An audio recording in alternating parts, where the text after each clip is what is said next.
What is good, YouTube? Katana here. Today, this video is gonna be my complete Magplar build. Now, you might be thinking, oh, he's clickbaiting, he's trying to say his build is the most OP Magplar build and all this other stuff. All I could say is that out of all the other builds I've seen online, maybe I've missed a few or whatever, I've seen the builds for this current patch, and they aren't as OP. And that's me telling the truth. They're just not as OP. They're not as well thought out. They're just kind of really, I guess, basic stuff. They're like, oh, these two sets sound good together, and then boom. Mine came from a lot of testing. I mean, this is a class that I main, and you could tell just from my PvP rank. I mean, maybe for some of you guys, this isn't a high PvP rank at all for you guys. For me, between all my characters, this is like pretty much quite a few ranks above all my other ones. And I've tested almost every single combination imaginable on my Magplar for, you know, logical combinations at least. I ain't do no hybrid or anything like that. I mean, I've used dual wield sword and board before, but nothing like on some, no offense to Christopher ESO, but a Christopher ESO build, hybrid build. No, I don't. But other than that, I mean, I feel like my Magplar has always contended against most other Magplars and things like that. I'm not trying to say I'm the best Magplar NA or anything like that, but I do feel that I have tested my Magplar more thoroughly than most other people. And again, for obvious reasons, because it's my main. So, the way this build will work is if you use it pretty much to the T, to a degree. Like, you could get away with not being an Argonian, because as you can see, I'm an Argonian just from the little tail that's poking out. You could get away with it, but the problem would be you'd have more damage, but more sustain issues. So, let's get into the build itself. And I'm also going to show CP. Reason being, if you haven't watched the video I posted before, my last video, I recommend to go watch it. It really shows my thinking on what I think about when I'm, you know, doing my CP, whether it's for open world or for duels. All my guides are pretty much PvP, but it could work in basics at all in ESO. I really go into depth about the CP system, but here we go. So when we come down to food, this is my preferred food on the majority of my builds. Some people like using Bright Throat. If you're going to use Bright Throat on your builds, obviously you're going to want to use Spring Loaded. But most of my builds, especially on my Magplar, I've tried Bright Throats before. I felt like it lacked a lot of things here and there. And a lot of things actually outperformed Bright Throats. So I don't use Bright Throats. So I don't use Spring Loaded. So I use Sugar Skulls. This is the best food you could use, I guess, as a replacement. You could try to figure out something with Ghastly Goo, whatever, the Ghastly Eyeball or whatever. Or you could try with Witch Mothers, which I don't have on me, but preferred, and most of the time what you would use, Sugar Skulls. Gives that health recovery, which is pretty nice too. So I use tripods because I'm already an Argonian. Argonians already basically get a lot of resource back when they use any kind of pot. So when you're using a tripod on top of being an Argonian, it's OP. Something I struggled with in the beginning of the patch was the fact that my build either lacked healing, defense, and when I put into healing and defense, it lacked damage. So for example, if you see a build out there that has a defensive set on, it could lack damage. So the build I have on will be good in a duel, and it would be good in open world. Like, you really don't have to change much to this build in any situation, and including BGs in itself, it's not yeah, in BGs it goes dummy too. Anyways, here's the first set, and it's the front bar, and it is overwhelming. I'm using a Nern as my front bar trait with shock damage puts up that minor vulnerability when you're light attacking. So, you know, it goes dummy. And then it's a proc set. So it was nerfed in the past. It's still, I've always used it every single patch, even after it was nerfed. It really wasn't a big deal when it got nerfed, because matter of fact, it helps you sustain a little bit better because you get some mag back when you're on the offensive. So overwhelming is my front bar, and then my back bar I have 2-piece potentates, the sorting board. This enchant on the back, you could decide to put whatever enchant you want, and you could also change this enchant on the front bar to something that increases your spell and weapon damage. That enchant, I forget what it's called, I think it's the Berserker enchant. You could. I just prefer the minor vulnerability, because you already do a crap ton of damage, and then especially on Magplar, if you know how to combo right. I mean, honestly, if I'm going to be brutally honest, I almost never used a Berserker enchant on my Magplar, because I almost felt like I never needed it. Anyways, 2-piece potentates, and sturdy as the shield, powered as the one-hander. Doesn't matter if it's a dagger or not. The enchant is max stam, because again, blocking cost stam, so max stam. And then we have our monster set, which is Engine Guardian. Engine Guardian again. This is where all our sustain is coming from. Now you see that I'm using tri-staff food, tri-pots, and I'm an Argonian. With Engine Guardian, your sustain is ridiculous, your healing is ridiculous. So there you go. Engine Guardian, I have the impenetrate, and you can see what it does here. That little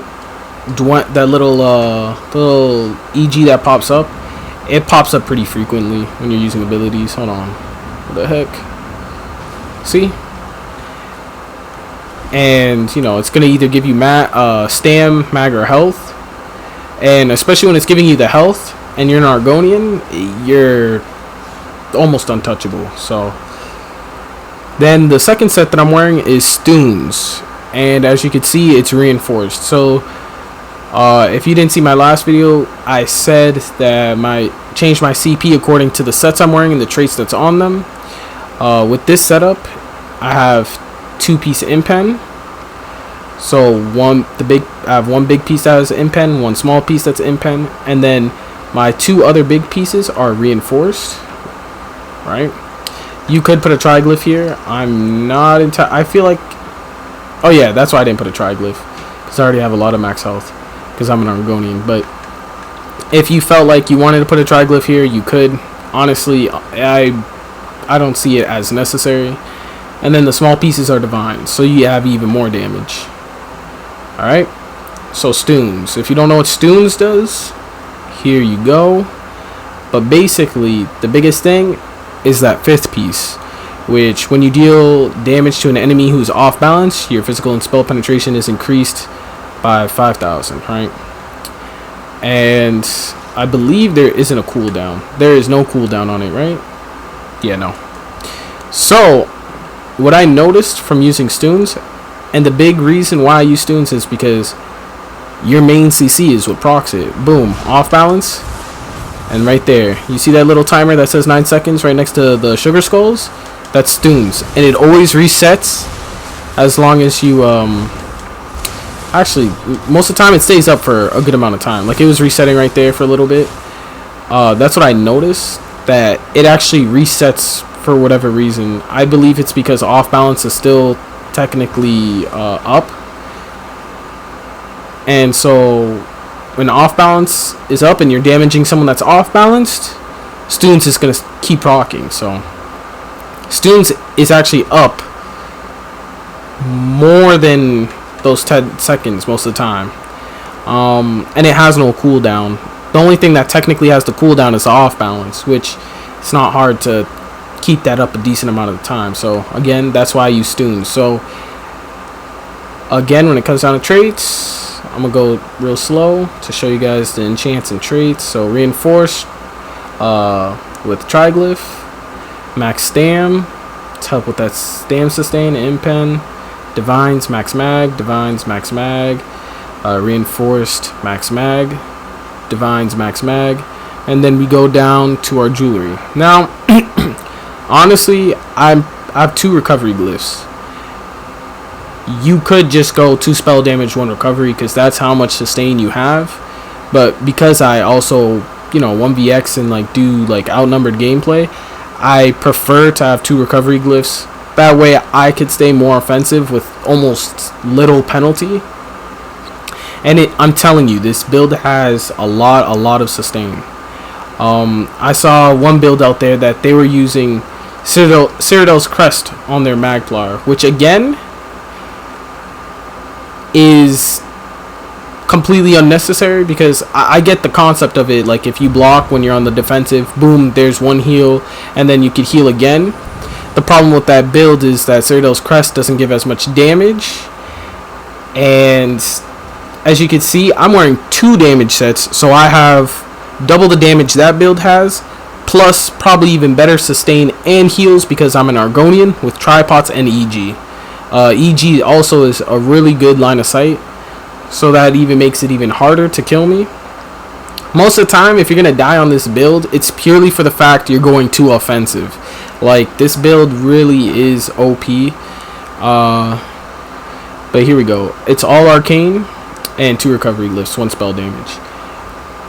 Something that I'm assuming a lot of people don't know is that Magplar, a lot of their damage does come not just from like spell damage or whatever, not just from spell damage, but also from max mag, because that purifying light procs off, like, the amount of damage you could do comes from max mag. So for example, last patch, my build stat was completely OP, was like pretty much a max mag build, and I was able to do that because healing wasn't reduced, so I didn't have to worry too much about heals, kind of a thing. But now that this patch came along, it's a lot different.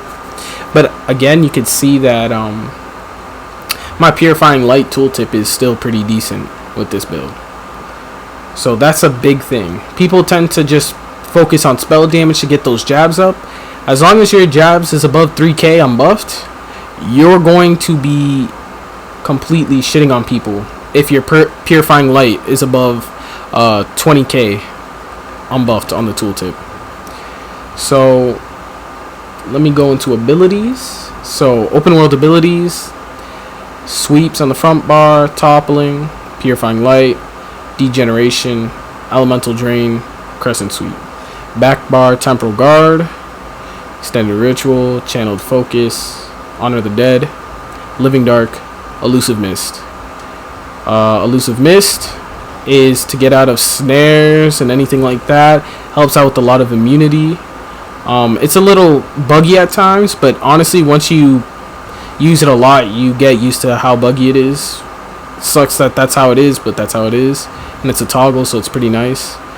Rune, that's the thing that, keeps your resistances up, and on top of that, helps out with sustain. Heal over time right here. This is a cleanse, and I believe it does a heal over time as well. It does, I think, right? Does it? Let me double check. Yep. So it's another heal over time. And then your main heal, which is, it goes dummy. Your spammable is jabs. You always want to keep your purifying light up. Your degen is another dot you put on someone, but it's also brings up your spell damage. Your elemental drain helps out with doing more damage to a single target and helps you sustain as well. So you can burst someone in seconds, and then obviously your crescent sweep, your ultimate, and then temporal guard, your other ultimate.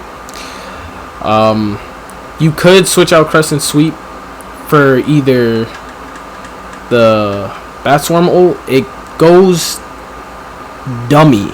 It goes so dummy. The only thing about this ult is most of the time the Zerglings already know it's coming and stuff like that, so most of the time it doesn't work as well, but it's OP. Ice Comet hits hard as hell too, so you could use that. Let's go into CP. This CP, I most of the time don't change it for dueling and open world. This is what I just use in both, because I figured out a CP that really works with this build, like for almost at all times. So here we go, 51 Warlord, 43 Siphoner. And you might be wondering why so much into Siphoner, and it's because most of the time if you want to basically take down those tanks or healers in open world, Siphoner helps you make them not sustain as much.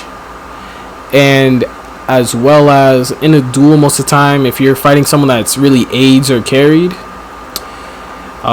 Siphoner helps with beating down those opponents. This is Tenacity, this much into Tenacity because this will additionally help out with your sustain. This helps out with that mag recovery. Shadow Ward, you know, blocking. You don't roll as much, so there's that. I'm pretty sure I might have, no, yeah, that's the perfect amount. Never mind. But yeah, tumbling. I don't roll dodge nearly as much, but even though it's a small percentage, that small percentage really helps because, you know, sometimes I do a roll dodge, but I could sustain my stand because, you know, Argonian tripods plus a heavy attack from the sorting board, so it's OP. I have a decent amount into Bless because I'm an Argonian. Honestly, you don't need this much. You could actually, I've even tested it, you could take all these points out of Blessed and put them into damage, and you will be fine. I'm not even lying. But I prefer this, honestly, just because of 1vx and outnumbered scenarios. So my healing is ridiculous. Master at Arms because those jabs and Purifying Light. Nothing into here. Patches before I would have put things into here to get that Exploiter passive, but jabs no longer. Thom does no longer affects jabs, so I don't do that. This much into Ironclad, and I made sure I got that reinforced. This is, if you didn't see my video prior, again, I recommend to go see it. I explained some of the passives in the CP.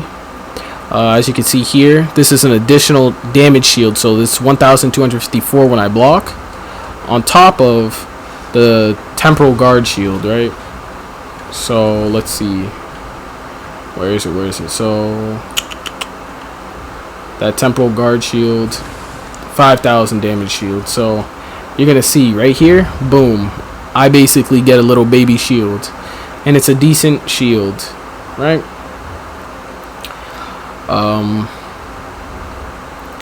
Hardy Elemental Defender, and then have quick recovery to affect those heals.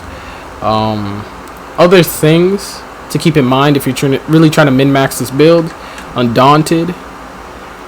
These passives here, I don't even have all the passives because I've had to put it into other places, but you know, getting all the assault and support passives are pretty good. Magic 8 is pretty unnecessary, but if you want to get it for whatever reason, you can. Alchemy helps out a lot. Mage's Guild helps out a lot too, wherever it is. Where is it? Right here. And having all those passives.